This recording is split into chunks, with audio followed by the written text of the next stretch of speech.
So since PlayStation decided to make their June/May free game Call of Duty World War II, well, one of them, I decided to finally make part 3 of this kind of series that I did like 3 months ago now, Call of Duty Zombie game modes in 2020. Now I know we're like nearly in June, but it's halfway through the year, so it's been a while since I made the last one. If you're wondering what these videos are, this is me where I kind of analyze the story of zombies, the zombies history, and everything that has happened to it and how it feels and plays in 2020. Now, just a little disclaimer, Call of Duty World War II Zombies is actually pretty interesting, just like Infinite Warfare Zombies. If you want to check out my Black Ops 3 and Infinite Warfare versions of this, I will link the video in the description. After this World War II, all I've left is, I think, Advanced Warfare, and that's kind of it for the zombies. I won't be doing like World at War and all of that stuff and Black Ops and blah blah blah. And also, if you're already have owned Call of Duty World War II and you happen to be a PlayStation gamer, be sure to possibly delete if you don't have a digital version or just any kind of version of World War II. If you delete that and then re-download the free version that's on the PlayStation Store, you will get 1,100 COD points, which you could use for like, I don't know, a Warzone Battle Pass, which I probably will do. It's free COD points, easy peasy. Unfortunately, I'm pretty sure if you already owned it though, you will not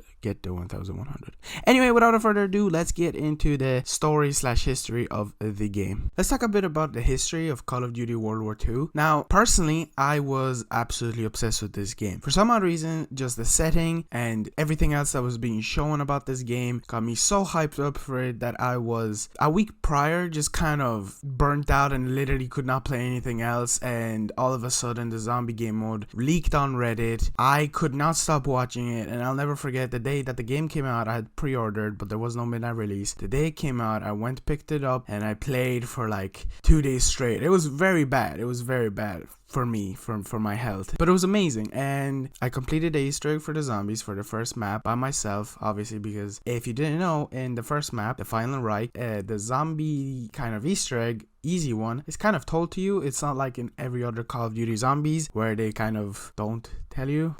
They're just like, look up a YouTube video, lol. And this, they're like, here you go, this is what you have to do, this, that, this, and you're done. But there's also a super Easter egg, which was kind of more like the freedom of people trying to find it. But I remember completing it. I remember loving the campaign. I remember loving multiplayer. I just spent hours on end. Now, the game came out like 3rd of November 2017, and unfortunately there was a different game that around that time also came out, and that little game was called Fortnite. That's probably one of the biggest things that affected the Call of Duty of that year. Not only was it because the multiplayer and zombies just kind of got boring at one point because there wasn't just really anything happening, but also it was kind of Fortnite's fault, to be honest. So that was unfortunate for Call of Duty World War II. But I can confirm, as of 2020, Call of Duty World War II, both zombies and multiplayer, are very different game modes. Not only do you have a bunch of different maps for zombies, unfortunately you have to pay for them, but currently they're actually really cheap. So if you want to buy them, I recommend, especially DLC 2. That's the only one I have apart from like the first map. And also I recommend multiplayer. Multiplayer is so much different. It is actually crazy fun. They added so many new outfits, so many new weapons, so many camos. You can spend hours on end on that game, and it's actually fun, and they made it fun. And I know that people hate the game, but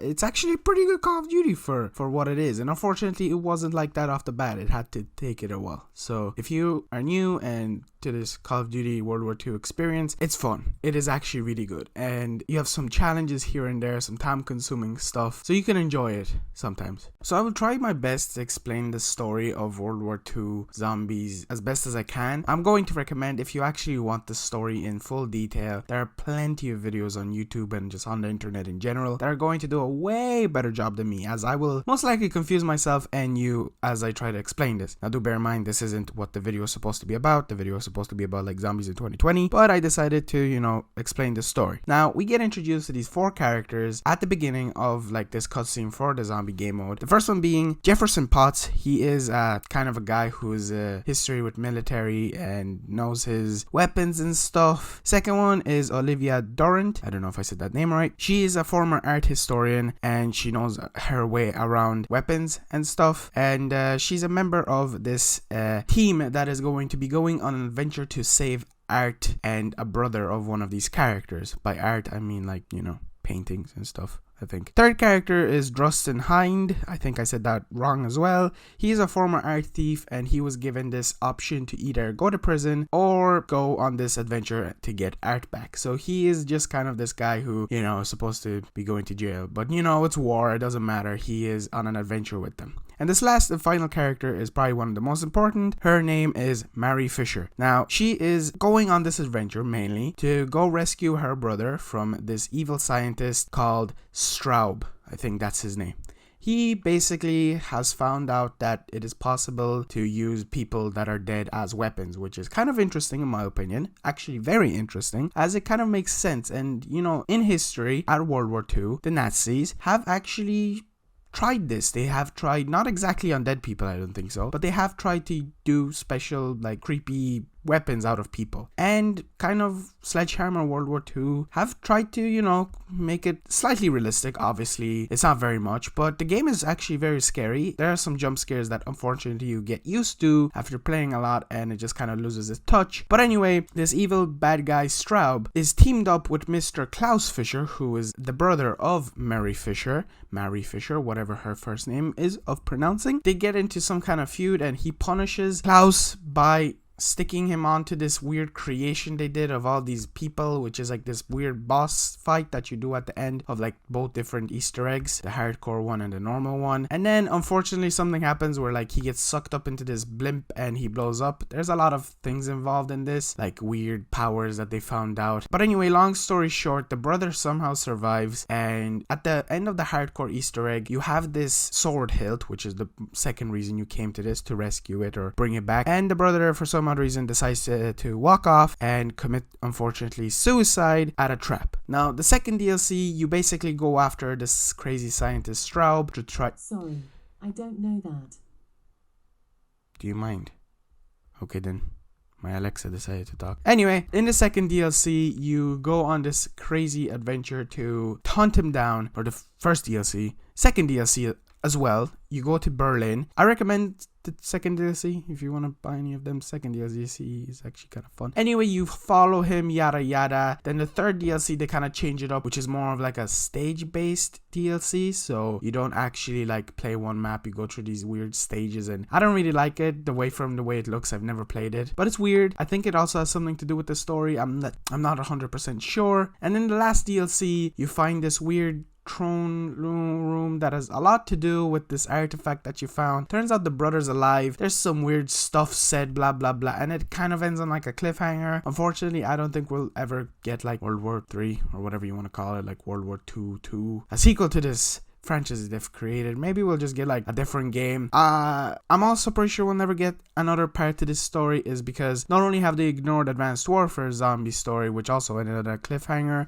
but also Sledgehammer is kind of not its own company. If you didn't know, Sledgehammer is the creator of Call of Duty World War 2, like the main company that worked on it. Now Sledgehammer is teamed up with Treyarch, and they're actually creating the next Call of Duty whenever it'll come out. It's Call of Duty 2020, but we're not hearing very much about it. So that's kind of the history and stuff. I hope I didn't confuse you. I actually feel like I did a good job. Did I? But yeah, let's get on to how the game feels in 2020 and what's different. Not much, but yeah, just a little. Now let's talk about the game in 2020. Not much has changed, like as in zombies obviously, because zombies compared to the multiplayer in World War II is very much different. The multiplayer has went through some severe changes as to obviously the weapons being balanced and yada yada, things like that. It's also interesting because World War II zombies has also got some different changes here and there. Obviously there's some bugs that they fix, stuff like that, but also they've added plenty of new characters and so many new challenges to each of the DLCs. Now what I mean by this, obviously we have the 4 main characters that you get to choose you want to play, but you also have the ability to unlock more characters, which gives more diversity to which characters you want to play as. Now obviously all of these have their specific challenges, which if you want help with, obviously you can look them up and it's much more easier like that. But with each DLC you get more and more of these characters, which is really cool. Pretty sure with each DLC there's like 4 introduced, which is, again, as I said, pretty cool. But that's kind of it for like the game itself. It's still the same thing that it was when I first played it, when that first day it came out, and I love that. I love when games do that. Obviously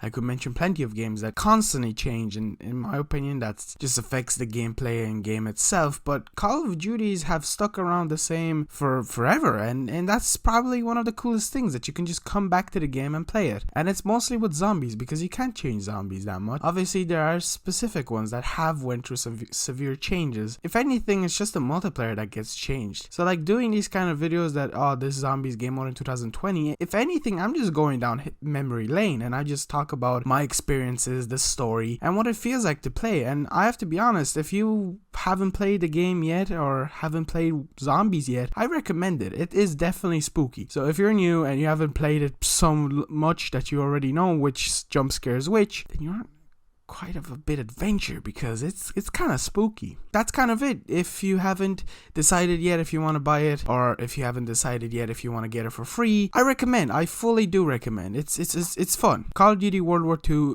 multiplayer zombies and the campaign is pretty fun. It's good. It's a good game, and they obviously have supplied up some microtransactions are in it, but anyway, that's gonna be it for the video. Hope you guys enjoyed. Hope you guys subscribe. 3,500 nearly subscribers, which is, wow, just amazing. 3.5 nearly. Obviously, we're on 3.3, but still, I'm amazed. I am amazed that I even made it to 1,000 subscribers. And every day I wake up and I have just like 10 more, which isn't a lot considering, you know, there's bigger YouTube channels that get like 10,000 every day. But it's huge. It's huge. And I know that I have a bunch of friends and a bunch of people that watch me that have YouTube channels and are smaller, and I can tell you one thing right now: just keep doing what you like, and one day you will get up there. And I never knew I'd get there. I just made videos which I love, and I hope you guys enjoyed this video, which I actually enjoyed making. So anyway, without further ado, as I said, like the video if you've enjoyed. Obviously it's optional, you don't have to like it, you can dislike it if you didn't like the video, and subscribe. It's kind of it.